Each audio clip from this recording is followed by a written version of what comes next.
કેમ છો? મજામાં? રવિવારની બોલતી ટોકી વાર્તામાં આપ સૌનું સ્વાગત છે.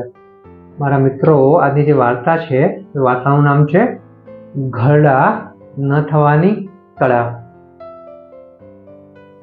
આ વાત એક અમેરિકાના એક ગામની છે, એક શહેરની છે કે જ્યાં એક કોલેજ છે. વાર્તાની શરૂઆત કંઈક આવી થાય છે કે કોલેજમાં નવા વિદ્યાર્થીઓનું એડમિશન થાય છે અને બધા વિદ્યાર્થીઓને એકબીજાની ઓળખાણ આપવાનો પ્રસંગ ચાલતો હોય છે. એટલે અમારા એક પ્રોફેસર તેમણે એનાઉન્સમેન્ટ કર્યું કે બધા વિદ્યાર્થીઓ એકબીજાને ઓળખાણ આપે અને વારાફરતી આપે, જેનાથી બધા એકબીજાને ઓળખતા થઈ શકે. હું ત્યાં ઊભો હતો. મને એમ થયું કે હું મારી ઓળખાણ કોને આપું એટલે કોણ મને એમની ઓળખાણ આપશે. મેં જોયું તો બધા એકબીજાને ભેટી રહ્યા હતા, એકબીજાની ઓળખાણ આપી રહ્યા હતા. હું કોઈને શોધી રહ્યો હતો કે હું કોને ભેટું અને હું કોને મારી ઓળખાણ આપું. હું ઊભો હતો તો પાછળથી કોકે મને મારો ખભો થપથડાવ્યો અને મને બોલાવ્યો. મેં પાછું વળીને જોયું તો એક કરચલી વાળો ચહેરો મને બોલાવી રહ્યો હતો. મેં ચહેરા સામે જોયું. મેં એમને સ્માઇલ કર્યું, એમણે પણ મને સ્માઇલ કર્યું.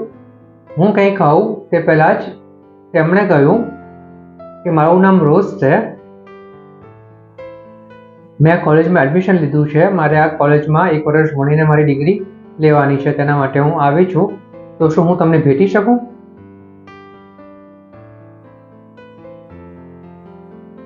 તો હું થક થઈ ગયો. મેં તેમની સામે જોયું. મેં એમને પૂછ્યું કે તમારી ઉંમર કેટલી? તેમણે મને કહ્યું મારી ઉંમર ફક્ત અને ફક્ત 87 વર્ષ છે. હવે હું તને ભેટી શકું? તે મને ભેટ્યા, હું પણ તેમને ભેટ્યો. ભેટવીને બહુ મજા આવી. કોક આપણું આત્મીય વ્યક્તિ હોય ને તેવું મને લાગ્યું. પછી મારાથી મજાક થઈ ગઈ.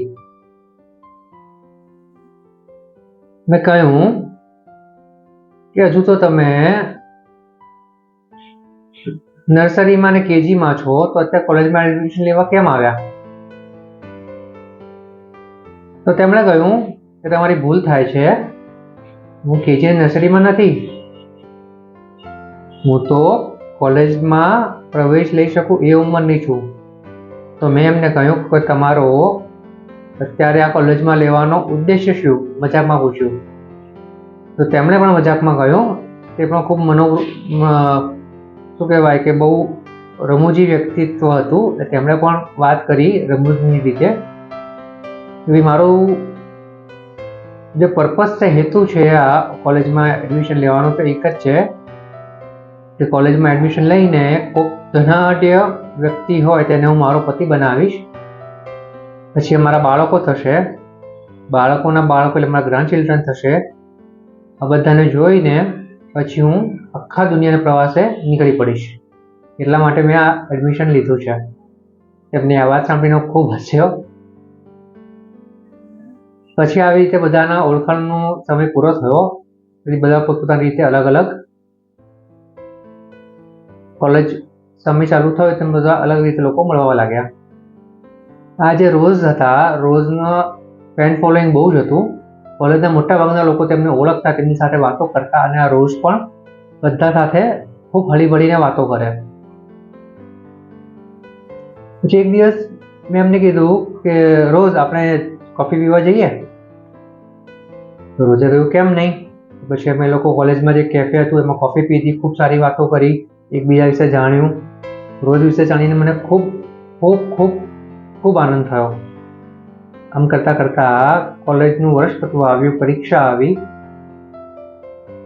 પરીક્ષા પતી ગઈ, બધાનું પરિણામ પણ આવી ગયું, બધા પાસ થઈ ગયા. રોઝ પણ પાસ થઈ ગયા. આ રોઝ જે હતા લેડી, તે આખા કોલેજમાં એટલા ફેમસ, બધા તેમને ખૂબ માન આપે. અને તે બધા સાથે હળે વળે અને બધા સાથે રમૂજથી વાત કરે, કટાક્ષ કરે. હવે પદવીદાન સમારંભ હતો તો ત્યારે બધાએ નક્કી કર્યું, કોલેજના ખાસ જે પ્રિન્સિપલ હતા એ લોકોએ નક્કી કર્યું કે આપણે આપણા કોલેજના સૌથી મોટા જે ઉંમરના લેડી છે, રોઝ છે, તેમને આપણે કહીએ કે તે કંઈ 2 શબ્દ તેમના જીવન વિશે, કોલેજ વિશે કંઈક કહે. એટલે પદવીદાન સમારંભમાં તેમને આમંત્રણ આપવામાં આવ્યું કે તમે સ્ટેજ ઉપર આવીને કંઈક બોલો.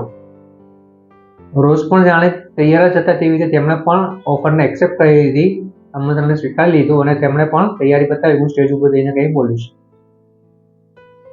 તે સ્ટેજ ઉપર આવ્યા તો આવતાની સાથે જ તે બોલ્યા કે આપણે ગડા થઈએ છીએ એટલે રમવાનું છોડી નથી દેતા, પરંતુ આપણે રમવાનું છોડી દઈએ છીએ એટલે ગડા થઈએ છીએ. ગડું થવું કે ના થવું તે આપણા માનસિક રીતે જોડાયેલું છે. તેમણે કહ્યું કે મને અહીંયા બોલવાનો મોકો મળ્યો છે તો અહીંયા તમને ખાસ વાતો છે એ શેર કરીશ, એ જણાવીશ કે જેને તમે ફોલો કરશો, જેને તમે પાળશો તો તમે પણ જીવનમાં ક્યારેય ગડા નહીં થાવ. નક્કી થયા પ્રમાણે તેમણે વાતો શરૂ કરી કે સૌથી પહેલું જે રહસ્ય છે ગડા ન થવું હોય તો સૌથી પહેલાં તમારા મોઢા ઉપર સ્માઇલ હોવું જોઈએ, સ્મિત હોવું જોઈએ. તમે દરેક ક્ષણે હસી શકવા જોઈએ. તમને ભલે ગમે તેટલું દુઃખ હોય પણ તમે અંદરથી એટલા મજબૂત હો કે તમે હંમેશા મોઢા ઉપર સ્મિત રાખી શકવા જોઈએ. આ તમને ગડા નહીં થવા દે. બીજું મારા મિત્રો, આપણા જીવનમાં કોઈ ધ્યેય હોવો જોઈએ કે સપનું હોવું જોઈએ. સપના વિનાનો વ્યક્તિ એવું કહેવાય છે કે જાણે મળદું છે. મળદાને કોઈ ફરક નથી પડતો તે ઘોડો થાય કે જવાન થાય. એટલે જો આપણે આપણા જીવનને હંમેશા જુવાન રાખવું હોય, હૃદયને હંમેશા જુવાન રાખવું હોય તો આપણા જીવનમાં કોઈ ધ્યેય, કોઈ હેતુ હોવો ખૂબ જ જરૂરી છે. એટલે જો તમારે ગડા ના થવું હોય તો તમારા જીવનમાં કોઈ સારો હેતુ હોવો ખૂબ જ જરૂરી છે.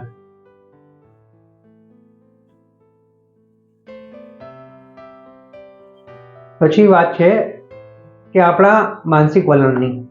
આપણે ગડા એટલા માટે લાગીએ છીએ, આપણને એવું લાગે છે કે આપણે ગડા થઈ ગયા છે, તેનું કારણ એક જ છે. ઉદાહરણ આપ્યું કે જ્યારે આપણે 19 વર્ષના હોઈએ અને આખું વર્ષ આપણે કશું જ કર્યા વગર ટાઈમપાસ જ કર્યા કરીએ અને 1 વર્ષ વીતી જાય અને 20 વર્ષના થઈએ ત્યારે આપણે વિચારીએ કે મારું 1 વર્ષ ઓછું થયું, 1 વર્ષ ઘોડો થયું, તો તે આપણું માનસિક વલણ બતાવે છે. તો અહીંયા આપણે એવું કરી શકીએ કે આપણે આપણા વર્ષમાં આપણે એટલા બધા એક્ટિવ રહીએ, એટલું બધું સરસ કામ કરીએ કે જેનાથી આપણને 1 વર્ષ વીત્યામાં આપણે ઘણું બધું શીખ્યા તેનો આપણને અનુભવ રહે, અનુભવની વાત થાય, તો તે પણ આપણને ગડા નહીં થવા દે. એટલે અહીંયા વાત આવી છે. અને આગળ એમણે વાત કરતા કહ્યું કે આ સિવાય બીજું ઘણું બધું છે જે આપણને ગડા નહીં થવા દે. હંમેશા ઉત્સાહિત રહેવું, સકારાત્મક રહેવું, પોઝિટિવ રહેવું, આ બધી જ વસ્તુ આપણને ગડા નહીં થવા દે. તો આટલું જ શીખવાનું છે, આટલું શીખીને આપણે આગળ વધવાનું છે. આવું કરી શકીએ તો આપણે જિંદગીમાં ક્યારે પણ ગડા નહીં થઈએ. આવી વાત 87 વર્ષના રોઝ મેડમે કરી. પછી આ સમારોહ પૂરો થયો, બધા છૂટા પડ્યા, બધા ખૂબ ખુશ હતા. આ સમારોહ પત્યા પછી ડિગ્રીને બધાને મળી ગયા પછી 10 દિવસ પછી સમાચાર આવ્યા કે આપણા જે પેલા લેડી હતા, રોઝ લેડી, તે મૃત્યુ પામ્યા છે. અમને બધાને ખૂબ દુઃખ થયું કે જેમની સાથે એક આખું વર્ષ હસી મજાકમાં ગાળ્યું હતું તેમનું અચાનક મૃત્યુ થયું. પછી અમે વિચાર્યું કે 87 વર્ષે, 88 વર્ષે તો માણસનું મૃત્યુ થાય જ. પછી તેમની અંતિમ વિધિ રાખવામાં આવી.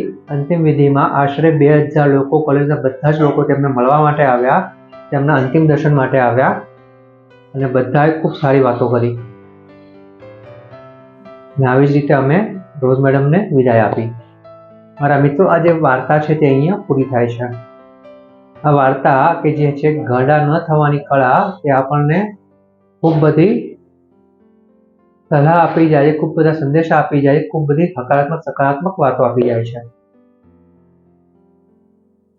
આપણે આપણા જીવનમાં જે કંઈ કરવું હોય છે તે કરવા માટે ક્યારેય ઉંમર નાની હોતી નથી. આપણે કંઈ પણ ઉંમરે કંઈ પણ કરી શકીએ છીએ. કંઈ પણ હોય પણ આપણે મનથી પ્રફુલ્લિત રહીએ, મનને સ્ટ્રોંગ રાખીએ, હૃદયને યુવાન રાખીએ તો આપણે ક્યારેય ગઢા થતા નથી. જ્યાં 87 વર્ષના રોઝ મેડમ કે જે 87 વર્ષે પણ કોલેજની ડિગ્રી લઈને તેમનું જે સપનું પૂરું હતું તે તેમણે પૂરું કર્યું. મારા મિત્રો, આવું તો આપણા જીવનમાં ઘણા બધા પ્રશ્નો હોય છે જેના નિરાકરણ આપણે જ લાવવાના હોય છે. જો આપણે મનથી વિચારીશું કે આપણે ગઢા છીએ તો ગઢા થઈને રહીશું. મનથી વિચારીશું, હૃદયથી વિચારીશું કે હું હજુ જુવાન છું, હજુ પણ ધારું તે કરી શકું છું, તો આપણે તે કરી શકીએ છીએ. તો આ ગઢા ન થવાની કળા તે આપણને આપણા જીવન વિશે ખૂબ સરસ વાત કરી જાય છે. અને મારા મિત્રો, ખાસ વાત એ છે કે આપણે આપણા જીવનમાં કોઈ ચોક્કસ લક્ષ્ય બનાવવું ખૂબ જ જરૂરી છે, તે પણ સ્મિત સાથે. તો આપણે આટલું કરી શકીએ તો આપણે પણ જિંદગી પર ક્યારેય ગઢા નહીં થઈએ. બરાબર ને? તો મારા મિત્રો, મળીશું આપણે આવતા રવિવારે. તે પહેલાં આવી જ પ્રકારની તમે મારી રવિવારની બોલતી ટૂંકી વાર્તાઓ રોજે રોજના કોર્સ એટલે કે સુવિચારો અંગ્રેજી અને ગુજરાતીમાં, આ ઉપરાંત વિદ્યાર્થીઓ, વાલીઓ અને શિક્ષકોને ઉપયોગી એવા એક્ઝામ કી એસી કે તેસી, રિઝલ્ટ કી એસી કે તેસી જેવા લાઈફ ચેન્જિંગ પોઝિટિવિટી ભરેલા વિડીયો, તે ઉપરાંત ઘણી બધી અગત્યની વાતો, આ બધા જ વિડીયો જે હકારાત્મકતાથી ભરેલા છે એ બધા જ વિડીયો તમે જોવા માંગતા હો તો મારી યુટ્યુબ ચેનલ છે લીલરૂટ મુવમેન્ટ, તેની ઉપર જઈને તમે બધા વિડીયો જોઈ શકો છો. અને એક પોઝિટિવિટીની ચેઇન મેં જે શરૂ કરી છે તેને આગળ વધારવામાં તમે આ બધા જ વિડીયો તમે તમારા ફ્રેન્ડ્સ ગ્રુપમાં, ફેમિલી ગ્રુપમાં, ઓફિસ ગ્રુપમાં, સોસાયટી ગ્રુપમાં વગેરે જગ્યાએ ફોરવર્ડ, શેર અને સબસ્ક્રાઈબ કરીને પોઝિટિવિટીની ચેઇનને આગળ વધારી શકો છો. વિશ્વાસ રાખું છું કે આટલું તમે કરશો જ. બરાબર ને? હવે મારા મિત્રો, મળીશું આપણે આવતા રવિવારે. આવતા રવિવારની બોલતી ટોકી વાર્તાનું નામ છે ઉત્કૃષ્ટતાનું શ્રેષ્ઠ વળતર. આવતા રવિવારની બોલતી ટોકી વાર્તાનું નામ છે ઉત્કૃષ્ટતાનું શ્રેષ્ઠ વળતર. તો મળીએ આવતા રવિવારે. ત્યાં સુધી આવજો.